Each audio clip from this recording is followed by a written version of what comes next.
ಇವತ್ತಿನ ದಿನ ಸ್ವಲ್ಪ ತುಂಬ ಸ್ಪೆಷಲ್ ಇತ್ತು. ಯಾಕೆ ಅಂತ ಅಂದರೆ ಮಂಗಳವಾರ ಗ್ರಹಣ ಇದ್ದಿದ್ದು ನಿಮ್ಗೆಲ್ಲರಿಗೂ ಗೊತ್ತಿತ್ತು.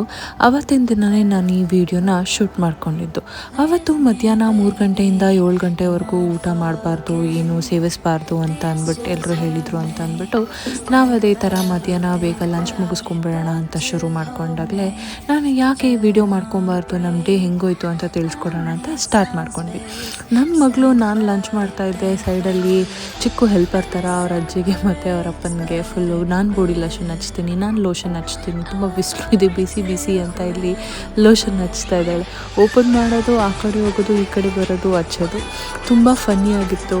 ಜಾಸ್ತಿ ಕಾಲು ನೋವು ಬಂದಾಗ ಅಥವಾ ಸಾಂಗ್ ಏನಾದರೂ ಹಾಕಿ ಅವಳು ಡ್ಯಾನ್ಸ್ ಆಡಬೇಕು ಅಂದಾಗ ಅವಳು ಜಂಪಿಂಗ್ ಸ್ಟೆಪ್ಸ್ನ ಕೂಡ ಇಲ್ಲಿ ನಾನು ರೆಕಾರ್ಡ್ ಮಾಡ್ಕೊಂಡಿದ್ದೆ, ಅದೇ ತೋರಿಸ್ತಾ ಇದ್ದೀನಿ ನಿಮಗೆ.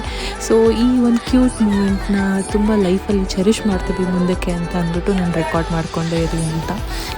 ಅದರ ಮಧ್ಯದಲ್ಲೇ ನಾನು ಈ ಕಡೆ ಬೆಳಗ್ಗೆ ನಾವು ದೋಸೆ ಮಾಡ್ಕೊಂಡಿದ್ವಿ. ಸುಮ್ಮನೆ ದೋಸೆ ಬ್ಯಾಟರ್ ವೇಸ್ಟ್ ಆಗುತ್ತೆ ಅಂತ ಅಂದ್ಬಿಟ್ಟು ಮತ್ತೆ ಅದನ್ನು ರಿಯೂಸ್ ಮಾಡಬಾರ್ದು ಗ್ರಹಣ ಆದಮೇಲೆ ಅಂತ ನಾವು ಅದೇ ಬ್ಯಾಟರ್ನ ದೋಸೆ ಮಾಡ್ಕೊಂಡ್ವಿ. ಆ ದೋಸೆಗೆ ಬೆಳಗ್ಗೆನೇ ಸ್ವಲ್ಪ ಮಿಕ್ಕಿದಂತಹ ಚಟ್ನಿ, ಆಲೂಗಡ್ಡೆ ಪಲ್ಯ ಎಲ್ಲ ಇತ್ತು. ಸೊ ಅದನ್ನೇ ನಾವೇನಕ್ಕೆ ರಿಯೂಸ್ ಮಾಡ್ಕೊಬಾರ್ದು, ಯಾಕೆ ಸುಮ್ಮನೆ ವೇಸ್ಟ್ ಮಾಡಬೇಕು ಅಂತ ಅಂದ್ಬಿಟ್ಟು ದೋಸೆ ಹಾಕ್ಕೊಂಡೆ. ತುಂಬ ಚೆನ್ನಾಗಾಗಿತ್ತು ದೋಸೆ ಆವತ್ತು.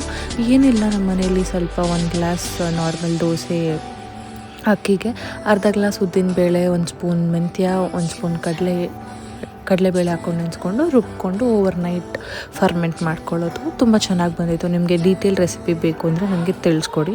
ಅದ್ರ ಜೊತೆಯಲ್ಲಿ ನಾವು ತುಂಬ ಬಿಸಿಲು ಇತ್ತು ಅಂತ ಅಂದ್ಬಿಟ್ಟು ಮೊಸರನ್ನ ಮಾಡಿದ್ವಿ, ಆಮೇಲೆ ಚಿತ್ರಾನ್ನ ಕೂಡ ಮಾಡಿದ್ವಿ. ಅನ್ನ, ರೈಸ್ ಇತ್ತು, ಅದು ವೇಸ್ಟ್ ಆಗಬಾರ್ದು ಅಂತ ಇದೆರಡೂ ಮಾಡ್ಕೊಂಡ್ವಿ. ಅದಾದಮೇಲೆ ನಮ್ಮ ಅತ್ತೆಗೆ, ನಮ್ಮ ಹಸ್ಬೆಂಡ್ಗೆ ಹಾಕ್ಕೊಟ್ಟಾದ್ಮೇಲೆ ನಾನು ಸ್ವಲ್ಪ ತಿನ್ಕೊಂಬಿಡೋಣ, ಬೇಗ ಲೇಟ್ ಆಗೋಗ್ಬಿಟ್ಟಿತ್ತು, 3:15 ಆಲ್ರೆಡಿ, ಇನ್ನೊಂದು 5 ನಿಮಿಷ ಇದೆ ಅಂದ್ಬಿಟ್ಟು ನಾನು ಶುರು ಮಾಡಿಕೊಂಡೆ. ಮೀನ್ ವೈನ್ ನನ್ನ ಮಗಳಿಗೆ ಇನ್ನೂ ಲೋಷನ್ ಕತೆ ಮುಗ್ದಿರಲಿಲ್ಲ, ಅವ್ರಿಗೂ ತಿನ್ನೋಕೆ ಬಿಡ್ತಾ ಇರಲಿಲ್ಲ, ಅವಳು ತಿಂತಾ ಇರಲಿಲ್ಲ ಸರಿಗೆ. ಅವಳದು ಆಲ್ರೆಡಿ ಲಂಚ್ ಆಗಿದ್ದರಿಂದ ನಮ್ಗೆ ಆಲ್ರೆಡಿ ಮುಗಿಸಿದ್ರಿಂದ ನಮ್ಗೆ ಅಷ್ಟು ಟೆನ್ಷನ್ ಇರಲಿಲ್ಲ. ಹೀಗೆ ಸ್ವಲ್ಪ ತಮಾಷೆ ಮಾಡಿಕೊಂಡು ನನ್ನ ಮಗಳು, ನಾವು, ನಮ್ಮ ಅತ್ತೆ ಎಲ್ಲ ಫನ್ ಮಾಡ್ಕೊಂಡಿದ್ವಿ. ಮೀನ್ ವೈನಲ್ಲಿ ನಾನು ಬೇಗ ಲಂಚ್ನ ಮುಗಿಸ್ಕೊಂಡೆ. ನಿಮ್ಮಲ್ಲಿ ಎಷ್ಟು ಜನ ಇದೇ ಥರ ಲಾಸ್ಟ್ ಮಿನಿಟ್ ಲಂಚ್ನ ಮುಗಿಸ್ಕೊಂಡ್ರಿ ಅವತ್ತು ಅಂತ ನನಗೆ ಕಮೆಂಟ್ ಬಾಕ್ಸಲ್ಲಿ ತಿಳಿಸ್ಕೊಡಿ. ಐ ಆಮ್ ಶ್ಯೂರ್ ನಮ್ಮ ಮನೇಲೇ ಅಲ್ವಾ, ಇನ್ನೂ ಟೈಮ್ ಇದೆ ಅಂತ ಅಂದ್ಬಿಟ್ಟು ಮನೇಲಿರೋರು ಎಲ್ಲರೂ ಕೂಡ ತಿನ್ನೋಣ ಅಂತ ಅಂದ್ಬಿಟ್ಟು ಎಲ್ಲ ಲಾಸ್ಟ್ ಮಿನಿಟ್ಗೆ ಇಟ್ಕೊಂಡು ಮಾಡ್ಕೊಳ್ಳೋದು. ಇನ್ ಕೇಸ್ ನಾನು ರಾಂಗ್ ಆಗಿದ್ದರೆ ದಯವಿಟ್ಟು ನೀವು ರಾಂಗು, ನಾವು ಆನ್ ಟೈಮ್ ತಿಂದಿದ್ದೀವಿ ಅಂತ ನನಗೆ ಕಮೆಂಟ್ ಬಾಕ್ಸಲ್ಲಿ ತಿಳಿಸ್ಕೊಡಿ. ಅದಾದಮೇಲೆ ಗ್ರಹಣ ಆದಮೇಲೆ ಎಲ್ಲರೂ ಸ್ನಾನ ಮಾಡ್ಕೊಂಡ್ವಿ.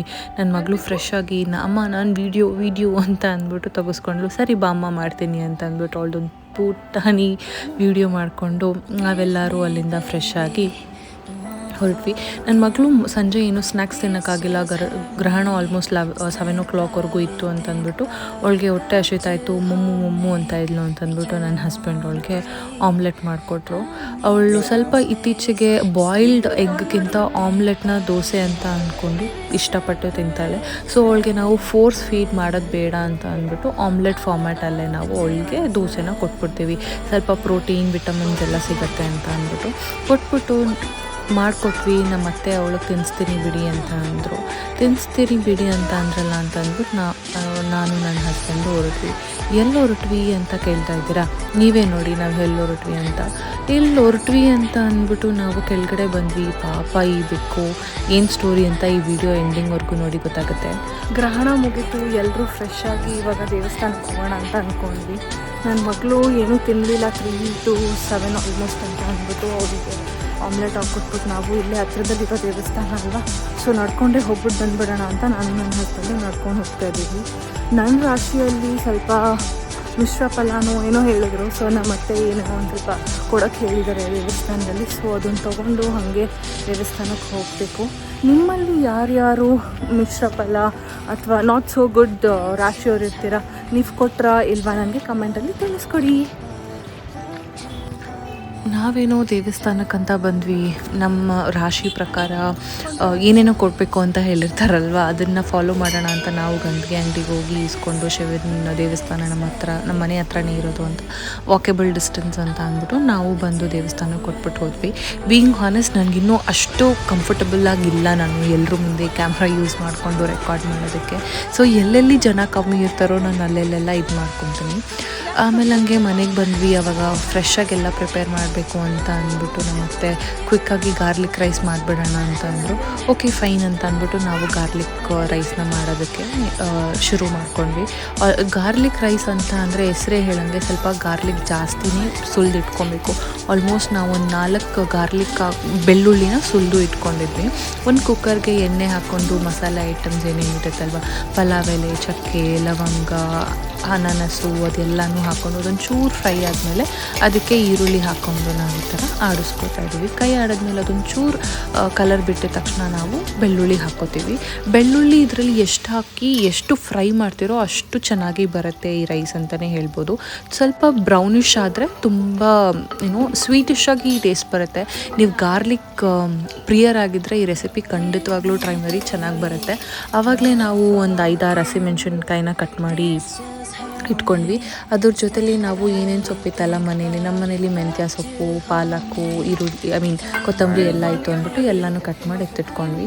ಅದ್ರ ಮಧ್ಯದಲ್ಲಿ ಮನೇಲಿ ಬಟಾಣಿ ಇತ್ತು ಅಂದ್ಬಿಟ್ಟು ಬಟಾಣಿನೂ ಹಾಕ್ಕೊಂಡ್ವಿ.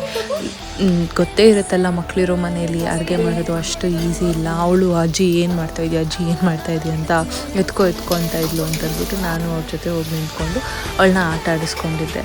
ಅವಳಿಗೆ ಇನ್ನೊಂದು ಹ್ಯಾಬಿಟ್ ಏನು ಅಂದರೆ, ನಾವು ಮಾರ್ನಿಂಗ್ ಗ್ರೀನ್ ಟೀ ಕುಡಿಬೇಕಾದ್ರೆ ಲೆಮನ್ ಸ್ಕ್ವೀಸ್ ಮಾಡ್ಕೋತೀವಿ ಗೊತ್ತಾ, ಆವಾಗ ಆ ಲೆಮನ್ ಎತ್ತಿ ಬಾಯಲ್ಲಿ ಇಟ್ಕೊಳ್ಳೋದು. ಸೊ ಈ ಥರ ಫನ್ನಿ ಮೂಮೆಂಟ್ಸ್ ಆಗ್ತಾನೇ ಇರುತ್ತೆ ಎವ್ರಿ ಕುಕಿಂಗ್ ಟೈಮಲ್ಲೂ. ಸೊ ಅದನ್ನು ಜಸ್ಟ್ ನಾನು ಕ್ಯಾಪ್ಚರ್ ಮಾಡ್ಕೋತಾ ಇದ್ದೆ. ಮೀನ್ ಮೈಲಲ್ಲಿ ಅಮ್ಮ ನಾನು ಅಂತ ಇದ್ಲು. ಸೊ ಹೋಗ್ಬಿಟ್ಟು ನಾನು ಅವಳಿಗೂ ನಾನೊಂಚೂರು ಕೈ ಆಡಿಸ್ದೆ, ತಳ ಹಿಡಿಬಾರ್ದು ಅಂತ ಅಂದ್ಬಿಟ್ಟು. ಅದಾದಮೇಲೆ ನನ್ನ ಮಗಳು ನಾನು ಕೈ ಆಡಿಸ್ತೀನಿ ಅಂತ ಅಂದ್ಬಿಟ್ಟು ಬಿಡಲೇ ಇಲ್ಲ. ಹಠ ಅಂದರೆ ಹಠ.